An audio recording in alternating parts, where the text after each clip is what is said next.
रोहित शिखा के साथ जिस्मानी संबंध बना रहा था। शिखा भी रोहित का इस खेल में भरपूर साथ दे रही थी, लेकिन शिखा ऐसे चीख रही थी मानो उसे कोई मार रहा हो, क्योंकि शराब के नशे की वजह से रोहित और भी ज्यादा ताकतवर हो गया था। अब थोड़ी देर बाद शिखा थक जाती है, लेकिन रोहित अभी थका नहीं था। वो इस खेल का हिस्सा बना हुआ था। इसके थोड़ी देर बाद ही शिखा रोहित से कहती है, रहने भी दो, बस करो। लेकिन रोहित कहाँ मानने वाला था। वो तो ताबड़तोड़ शिखा के साथ संबंध बनाने में लगा हुआ था। इसके थोड़ी देर बाद ही शिखा दांतों से रोहित को काटने लगती है और उसे कहती है, छोड़ो मुझे, बस करो। और तभी रोहित शांत हो जाता है। दरअसल इससे पहले भी शिखा ने कई मर्दों के साथ संबंध बनाए थे, लेकिन आज जो सुख उसे मिला था, ऐसा सुख उसे पहले कभी नहीं मिला था। दोस्तों, ये कहानी शिखा नाम की एक लड़की की है, जिसके कई मर्दों के साथ संबंध हो जाते हैं, यानी कि उसे संबंध बनाने की लत लग चुकी थी। इस कहानी को आप आखिर तक सुनिएगा, क्योंकि शिखा के कारनामे अभी बाकी हैं। आदाब, नमस्कार, सत श्री अकाल। दोस्तों, बहुत बहुत स्वागत है आपका CHD क्राइम सफर के एक नए एपिसोड में। मैं उम्मीद करता हूँ आप सब ठीक ठाक होंगे। दोस्तों, ये चैनल अभी छोटा है, जैसे आपके प्यार और सपोर्ट की बहुत ही ज़्यादा ज़रूरत है। इसीलिए वीडियो को देखने से पहले मैं आपसे ये रिक्वेस्ट करता हूँ कि चैनल को सब्सक्राइब और वीडियो को लाइक कर दें। और जिन जिन दोस्तों ने चैनल को सब्सक्राइब कर लिया है, उन सबका मैं दिल से शुक्रिया अदा करता हूँ। और आप सबको मेरी तरफ से राखी की ढेर सारी शुभकामनाएं। 11 अगस्त 2017 दिल्ली में एक जगह लगती है जिसका नाम है द्वारका। और इसी द्वारका के पास एक कॉलोनी है जिसका नाम है बाग बोला। और इसी बाग बोला कॉलोनी के रहने वाले संजीव चौधरी के परिवार में उनकी पत्नी ममता के अलावा 2 बेटियां थीं, जिनमें बड़ी बेटी का नाम शिखा और छोटी बेटी का नाम दीपा था। संजीव चौधरी का द्वारका में ही वाटर सप्लाई का बहुत बड़ा काम था। दरअसल संजीव चौधरी का परिवार बेहद संपन्न परिवारों में गिना जाता था। संजीव चौधरी जिस घर में रहते थे, उस घर में 4 फ्लोर थे।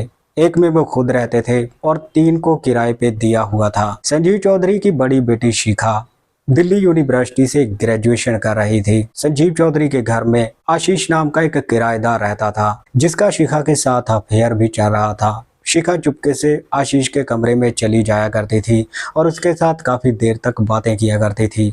दरअसल आशीष और शिखा ने एक दूसरे के साथ नंबर भी एक्सचेंज किए हुए थे।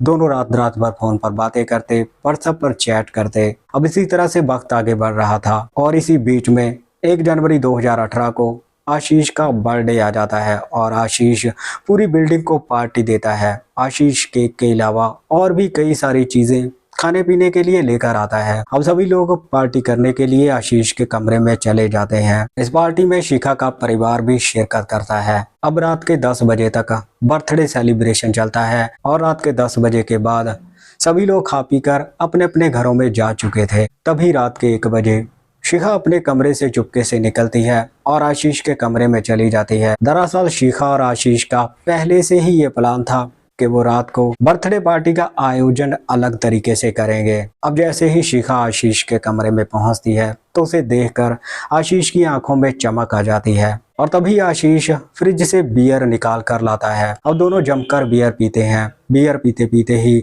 शिखा मदहोश होने लगती है। तभी आशीष शिखा को अश्लील कपड़े देता है पहनने के लिए और उसे कहता है कि ये पहन कर आओ। शिखा पहले शर्मा जाती है, लेकिन वो आशीष की बात मान लेती है। शिखा बाथरूम में जाती है और वो कपड़े पहनकर जैसे ही बाथरूम से बाहर आती है, तो उसे देखकर आशीष दंग रह जाता है, क्योंकि शिखा वाकई बेहद खूबसूरत थी। अब आशीष शिखा को अपने पास खींच लेता है और उसे किस वगैरह करने लगता है। शिखा भी आशीष का साथ देने लगती है। अब कुछ देर तक दोनों में छेड़खानी चलती है और इसके बाद आशीष शिखा को गोद में उठाकर बेड पे लेटा देता है और खुद उसके ऊपर आ जाता है। शिखा के ऊपर आकर आशीष उसे किस करने लगता है और तभी शिखा आशीष से कहती है कि अब देर मत करो, मेरे साथ संबंध बनाओ। तभी आशीष एक ही झटके में अपने और शिखा के कपड़े अलग कर देता है और उसके साथ ताबड़तोड़ तरीके के साथ संबंध बनाने लगता है। संबंध बनाने की वजह से शिखा की हालत खराब हो रही थी, लेकिन वो आशीष को मना नहीं कर पा रही थी, क्योंकि उसे भी इस खेल में भरपूर मजा आ रहा था। अब दोनों के बीच में ये खेल 1 घंटे तक ऐसे ही लगातार चलता है और 1 घंटे बाद दोनों शांत हो जाते हैं। इसके बाद शिखा वहां से निकलती है और अपने कमरे में जाकर सो जाती है। दरअसल शिखा को रात को पता नहीं चला था, लेकिन जैसे ही वो सुबह उठती है, तब उसे पता चलता है कि उसके शरीर में बहुत तेज दर्द हो रहा है। और जब शिखा के घर वाले उससे पूछते हैं तो शिखा घर वालों से कह देती है कि मेरी तबीयत ठीक नहीं है। लेकिन अब शिखा पूरा दिन ही आशीष के बारे में सोचती रहती है। जो जो आशीष ने उसके साथ किया था, बस उन्हीं ख्यालों में शिखा डूबी हुई थी। देखते ही देखते रात हो जाती है और जैसे ही रात होती है तो शिखा का फिर से मन करने लगता है संबंध बनाने को। और शिखा आशीष को कॉल करती है और उसे कहती है कि मेरा मन कर रहा है प्यार करने को। आशीष समझ जाता है कि शिखा को क्या चाहिए। आशीष शिखा से कहता है कि रात के 2 बजे मेरे कमरे में आ जाना। अब शिखा वैसा ही करती है। वो रात के 2 बजे अपने कमरे से निकलती है और आशीष के कमरे में चली जाती है और ये दोनों फिर से संबंध बनाते हैं, रंग रलियां मनाते हैं। इसके बाद शिखा फिर से वापिस अपने कमरे में आ जाती है। लेकिन यह सिलसिला अब हर रोज का ही बन चुका था। अब शिखा को कहीं ना कहीं संबंध बनाने की लत लग चुकी थी, क्योंकि आशीष ने जो सुख शिखा को दिया था, ऐसे सुख की शिखा ने कल्पना भी नहीं की थी। लेकिन इसी बीच में एक दिन आशीष अपने घर पानीपत चला जाता है। शिखा जब आशीष से पूछती है कि तुम कब लौटोगे, तब आशीष शिखा से कहता है कि मैं 10 दिन में लौट आऊंगा।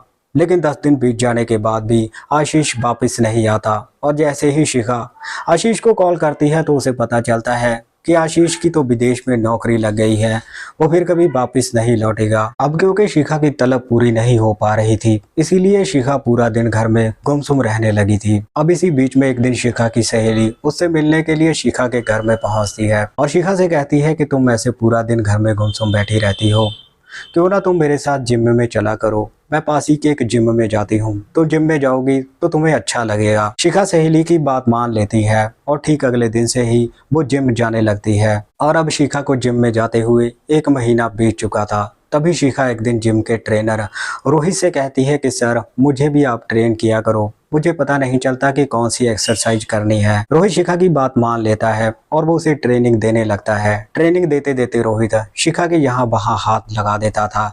लेकिन शिखा को इस बात का बिल्कुल भी बुरा नहीं लगता था, क्योंकि शिखा रोहित को पसंद करने लगी थी। वही रोहित भी शिखा को पसंद करने लगा था। यानी कि अब इन दोनों की सीरियस लव स्टोरी शुरू हो चुकी थी। अब इसी बीच में एक दिन रोहित शिखा से कहता है क्यों ना कहीं बाहर मिला जाए, यहाँ जिम में ठीक से बातचीत नहीं हो पाती। शिखा रोहित से मिलने के लिए तैयार हो जाती है। रोहित शिखा से कहता है कि दिल्ली के पास ही मुरथल नाम की एक जगह है, वहाँ पर पराठे बहुत अच्छे मिलते हैं। सुबह सुबह हम वहाँ चले जाएंगे और शाम को लौट कर आ जाएंगे। शिखा तैयार होकर अपने घर से निकलती है और रोहित की गाड़ी में बैठकर दोनों मुरथल के लिए रवाना हो जाते हैं। और मुरथल पहुंचकर रोहित एक होटल में कमरा बुक कर लेता है। दोनों होटल के कमरे में चले जाते हैं और रोहित शराब की वो बोतल निकाल लेता है जो वो दिल्ली से लेकर आया था। दोनों जमकर शराब पीते हैं। तभी शिखा मदहोश हो जाती है और रोहित से कहती है रुको, मैं कपड़े बदल के आती हूँ। और शिखा बाथरूम में चली जाती है। लेकिन जब वो बाथरूम से बाहर आती है तो वो बिना कपड़ों के थी। और बिना कपड़ों के शिखा को देखकर रोहित पागल हो जाता है। वो जानवरों की तरह शिखा पर टूट पड़ता है। अब रोहित शिखा को किस करने लगता है, वही शिखा भी रोहित का साथ देने लगती है। इसके बाद एक ही झटके में दोनों बेड पर चले जाते हैं। बेड पर पहुंचकर रोहित बड़ी ही तेजी के साथ शिखा के साथ संबंध बनाने लगता है। शिखा की हालत खराब हो रही थी क्योंकि वो थक चुकी थी। लेकिन शराब के नशे की वजह से रोहित और भी ज्यादा ताकतवर हो गया था। वो ताबड़तोड़ तरीके के साथ शिखा के साथ संबंध बनाने में लगा हुआ था। तभी शिखा रोहित को नोचने लगती है, उसे दांतों से काटने लगती है और उसे कहती है बस करो, रहने भी दो। लेकिन रोहित कहाँ मानने वाला था। रोहित अभी भी इस खेल का हिस्सा बना हुआ था। ये खेल ऐसे ही 1 घंटे तक लगातार चलता है और 1 घंटे बाद दोनों थककर वहीं पर लेट जाते हैं। इसके बाद दोनों दिल्ली वापिस आ जाते हैं और अब अक्सर रोहित शिखा के घर पे भी जाने लगा था। अब एक दिन शिखा की माँ शिखा से कहती है कि क्या तुम्हें रोहित पसंद है? अगर पसंद है तो मुझे बताओ, मैं तुम दोनों की शादी की बात करती हूँ। लेकिन शिखा वहां से शर्मा कर चली जाती है। शिखा की माँ समझ जाती है कि शिखा को रोहित पसंद है। इसके बाद शिखा की माँ संजीव चौधरी से बात करती है और दोनों परिवारों की सहमति से रोहित और शिखा की बड़ी ही धूमधाम के साथ शादी करवाई जाती है। अब शादी होने के बाद शिखा रोहित के साथ एक खुशहाल जिंदगी जीने लगती है। फिलहाल शिखा के पास एक 8 साल का बेटा भी है। सो दोस्तों, ये थी आज की सच्ची घटना। बाकी इस घटना के बारे में आपकी क्या राय है? आप अपनी राय कमेंट सेक्शन में जरूर रखिएगा।